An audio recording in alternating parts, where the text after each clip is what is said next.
আসসালামু আলাইকুম। সৈয়দ আফসারউদ্দিন আমন্ত্রণ জানাচ্ছি চ্যানেল এস টেলিভিশন সংবাদে।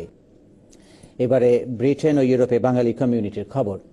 ভাস্কো দা গামার দেশ পর্তুগাল। বিশ্বজুড়ে রয়েছে দেশটির ফুটবল খ্যাতি। সে দেশে বসবাস করছেন প্রচুর সংখ্যক প্রবাসী বাংলাদেশি। মোট প্রবাসী বাংলাদেশির প্রায় 10 ভাগ লোক ছোট বড় ব্যবসা প্রতিষ্ঠানের সাথে সম্পৃক্ত। ক্ষুদ্র বিনিয়োগকারীরা স্বল্প আয়ে গড়ে তুলেছেন এসব প্রতিষ্ঠান। পর্তুগালের বাংলাদেশি কমিউনিটি নিয়ে আমাদের বিশেষ প্রতিনিধি নুরুল ওয়াহিদের 3 পর্বের রিপোর্টের আজ রয়েছে প্রথম পর্ব। সাগর পারের দেশ পর্তুগাল। ছোট বড় টিলার উপর দেশটির অবস্থান।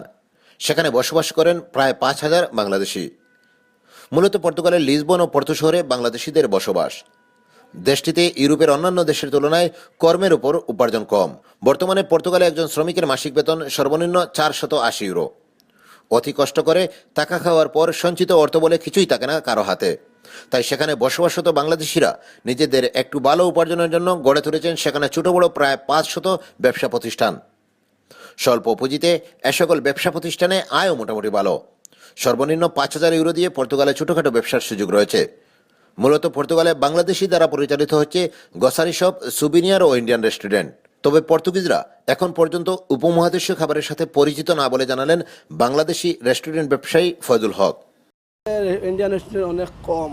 যদি পর্তুগিজগুলার ইন্ডিয়ান রেস্টুরেন্ট খাওয়ানো যায় তাহলে অনেক রেস্টুরেন্ট করলে ইন্ডিয়ান রেস্টুরেন্টের বাজার সম্ভাবনাপূর্ণ। সে দেশে অন্যান্য ব্যবসা প্রতিষ্ঠানগুলো চলছে নিজ নিজ গতিতে। অর্থনৈতিক মন্দা কাটিয়ে উঠতে পারলে তাদের এই প্রতিষ্ঠান একদিন বড় প্রতিষ্ঠানে রূপ নেবে বলে জানান গ্রসারি ব্যবসায়ী শওকত ওসমান। ক্রাইসিসের পরিপ্রেক্ষিতে এইখানে ইকোনমিকে ডেভেলপ হচ্ছে না বিদায় এখানকার ব্যবসা একটু এখন প্রতির দিক দিয়ে।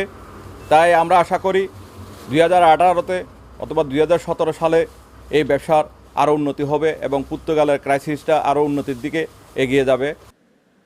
চাকরিতে বেতন কম, তাই ক্ষুদ্র বিনিয়োগের মাধ্যমে অধিক আয় করা সম্ভব বলে জানালেন ব্যবসায়ী খন্দকার রফিকুল ইসলাম। যারা এখানে ক্ষুদ্র ব্যবসা করেন, যারা করতে চান আর কি, তাদের অন্ততপক্ষে ক্ষুদ্র ব্যবসায়ীরা তারা ক্ষুদ্র অল্প পুঁজিতে এখানে ব্যবসা করতে পারে এবং ব্যবসা করে তার কিছু একটা ভালো রকম একটা সেফ থাকে। একসময় পর্তুগালে প্রচুর সংখ্যক বাংলাদেশিদের বসবাস ছিল, কিন্তু পর্তুগালের নাগরিকত্ব লাভের পর অনেক পুরাতন ব্যবসায়ী ইউরোপের বিভিন্ন দেশে পাড়ি দেন, যার ফলে পর্তুগালের বাংলাদেশি কমিউনিটি প্রবীণ হারা হলেও এখনও রয়েছে শক্তিশালী নবীন একদল ব্যবসায়ী কমিউনিটি।